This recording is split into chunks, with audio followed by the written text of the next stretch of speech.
What's up, people? Pels is back. Today, we're going to be talking about the top picks. Now, my recommendations, what you should get for your first car. The great thing about the cars I'm going to be chatting about is they're all under 3K and they're all under 10 years old. And even during this or after this video, you're still considering, do I buy a new car or a used car? Check out the video I done where I talk about the benefits between having a new car and an old car. So you've got cars like the Fiat Panda, the Nissan Micra, and if you really want to go as far as a Citroen C2, be my guest. But I wouldn't bother. My favourite would probably be the Ford Fiesta. That's probably the most popular car the lads would actually go for.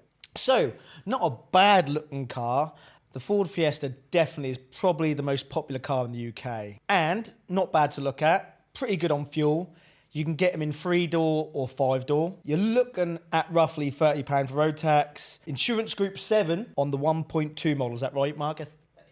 1.2. Average cost to fill up, £52. Like I say, most of these cars are going to be about £40 to £50 to fill up. All these cars we talk about today. Don't forget, when you're buying your car, you must include your road tax and your insurance. Don't forget to put that in your budget. The difference between the petrol and the diesel engines, you're probably looking about 500 squid. And by that, I mean the petrol will be 500 quid cheaper. With a Fiesta, the interior isn't too bad. Whether you're short or tall, it'll be actually pretty good for absolutely anybody. The good thing about the car is if you're the designated driver, you've got plenty of room for 5 people in the car. Also got a pretty big boot, which is handy. In my opinion, the Fiesta is pretty good, looks pretty good on insurance, good on fuel. But the thing is, there's so many models out there, so depending on if you've bought a car with high mileage, you might actually get a newer model and it might be a lot cheaper, but it's already got high mileage. Depending on which model you... Depending on which model you get, you could potentially get good stuff inside, like a good radio. Probably get the aux connection as well. I mean, you can put your tunes on. And if you're really lucky, depending on which model, again, you could get Bluetooth. The groovy thing about Bluetooth, obviously, is the fact that anybody could connect to the car. So even for 5 people in the car, it's all good. Play whatever music you want. And the thing about most phones now is you don't get that lovely headphone connection anymore, do you? So most things run on Bluetooth. So the Fiesta, definitely a go-to car for your first car. With the Fiesta, in my opinion, pretty cool car for a first car. I would have liked one, to be honest. Now, let's move on to something a little bit different. Let's talk about the girly cars, shall we? Let's talk about the Fiat 500. Now, I'm sure if I was a lady, I'd love it. Not my personal preference, but for the girls, I think it's a brilliant car for them. Looks good. It's nice and small as well, so you can maneuver quite easily. I mean, most of my female people say, I really want a Fiat 500 as my first car. With the Fiat 500s, they can be a little bit pricey. However, if you do look around, I'm sure you can find one for under 3K, because I did. Great features with the Fiat 500. We're talking low insurance, Group 5, a 1.2 engine. A 1.2 engine, which unfortunately only has 4 seats. However, cheap to run, cheap on the fuel, cheap insurance, cheap tax, nice and tiny. It's like a little go-kart, really, especially for you girlies. With the Fiat 500, they do a convertible version. We'll be lucky to find one of them under 3K, but you never know. Have a look. I mean, 58 miles per gallon isn't bad, is it really? Let's think about it. And you're probably talking between, once again, £40 to £50 to fill up that little Fiat. A bonus, if it's a bonus, you could be a part of the Fiat 500 Twitter group. I mean, Fiat 500 lifestyle, it's not just a phrase, it's life. Compared to most other cars, you know, the slightly older cars, with the Fiat 500 inside, the interior is pretty good, to be honest. I mean, if you're 6 foot tall, it's not going to work, but inside the car, it's quite smart. You've got lots of cream, lots of chrome, and sometimes a little bit of leather in there if you're lucky. Yes. So the Fiat 500, not a bad car. Let's talk about the Swift. The Swift. You remember the Swift, right? That's what we done on All-Star Driving School. Lovely little car to drive, handles quite well, looks okay. It's pretty much an all-round good car. Like, I'm going to say it again, repeating myself, but it's very good on fuel, good on insurance, just like all these cars I am going to be talking about. So I don't want to repeat myself too much. The Swift does come in a 1.2 and a 1.3 litre engine. With the Swift, the insurance group is slightly higher. It's on Group 8. It does have 5 seats though, so you can get at least 5 people in the car. Most of the people who drove the Swift generally didn't have many problems with the car, so definitely a good option for your first car. So with a car that looks pretty good inside, pretty much box standard, but just what you want for your first car really. It's quite a nippy car as well, so it can get you about, no speeding. With my experience through the show and teaching a lot of people in the Swift how to drive, it's a pretty good car to have. The Swift might not be the most amazing car. It's pretty much box standard car, but it's a good starting point for you for your first car. If you really want to go for the Swift Sport, even better if you've got a little bit more money. Other than cars like the Mini, for example, let's talk about that. So the Swift, all a good car.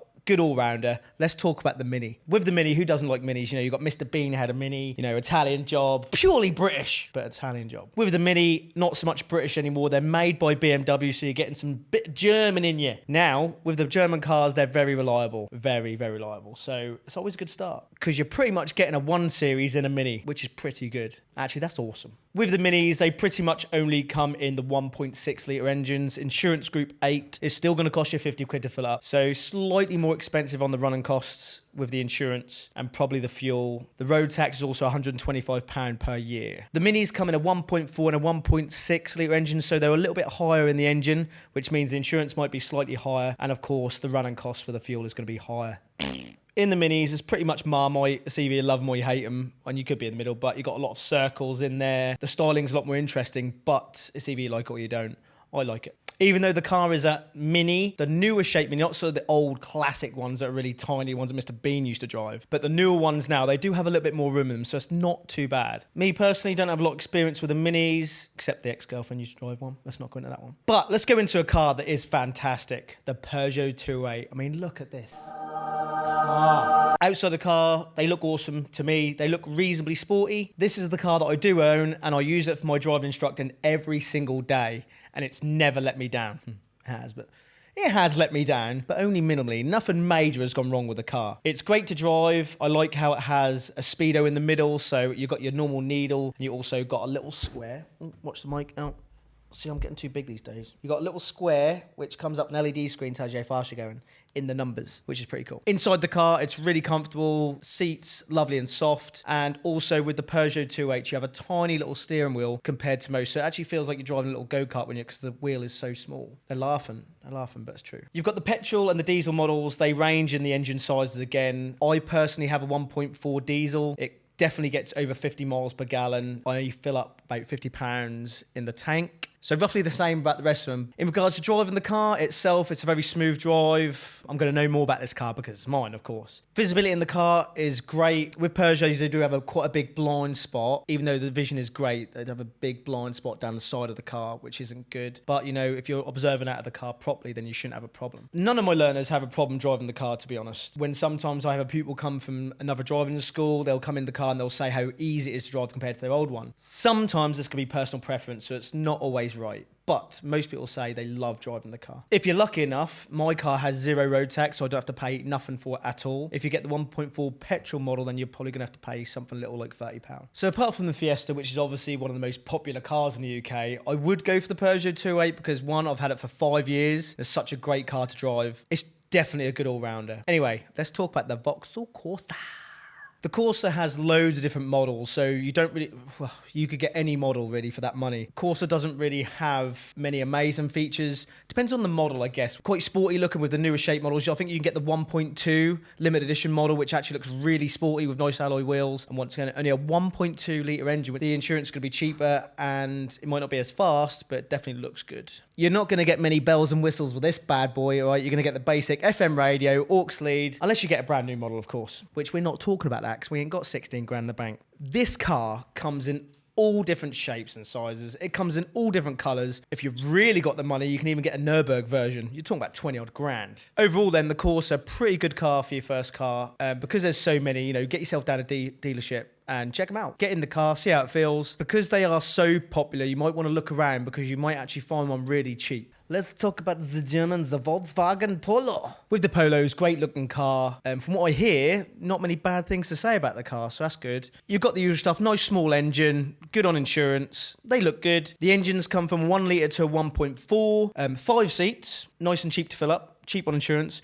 Pretty surprising as well how big the boot is as well for a small car. Inside, plenty of room. Like I said, there's 5 seats and you get all your friends in there too. Most of the hatchbacks you get, sometimes you can have a bit less leg room. With the Polos, they've got very good leg room. With the slightly newer Polos, I feel like they've got more of a modern look compared to some of the other hatchbacks we've been looking at for the price you're going to pay. Once again, German manufacturers, they've been known to be very reliable. Remember, we're talking about cars that are all potentially under £3,000. So if you're going to buy your first car, you want it to be reliable. You know, you buy a cheap car, it breaks down every month. It's not very good, but you know, do your research, look for a good car, and if it might just go all year for your first year. You never know. Disclaimer though, remember, all cars go wrong, no matter what I say.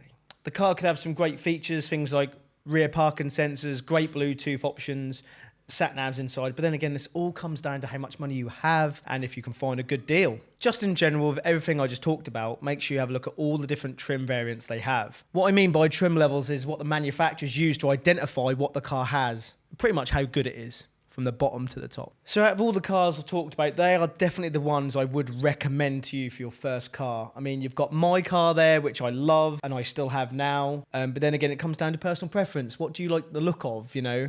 I like the way my car drives personally, and it looks good because I put all my stickers over it, of course. It's got pels all over it. It's going to look good. Your top ones there, you know, the girls usually go for the Fiat 500. For the girls, I actually really like it, so it's good. Then you've got the Fiesta and the Corsa. The top three there and mine. We've got 4 good cars there. The Peugeot 208, the Ford Fiesta, the Vauxhall Corsa, and the Fiat 500. So if you're worried or you've got any comments or you're generally scared about what to do when you're buying your first car, I've done the video on what to look for when you're buying your first car, so check it out. So after talk about all those, what would be your top pick out of all those cars? Let me know in the comments below. Just don't let it be a Nissan Micra. No, just don't do that. Or Panda. No, don't get one of them. So if you like the video, give it a like. You know what to do. Subscribe to the channel, baby. If you're looking for a driving instructor or you know someone who is, get on the Get Driving website and you can compare every single driving instructor in your local area.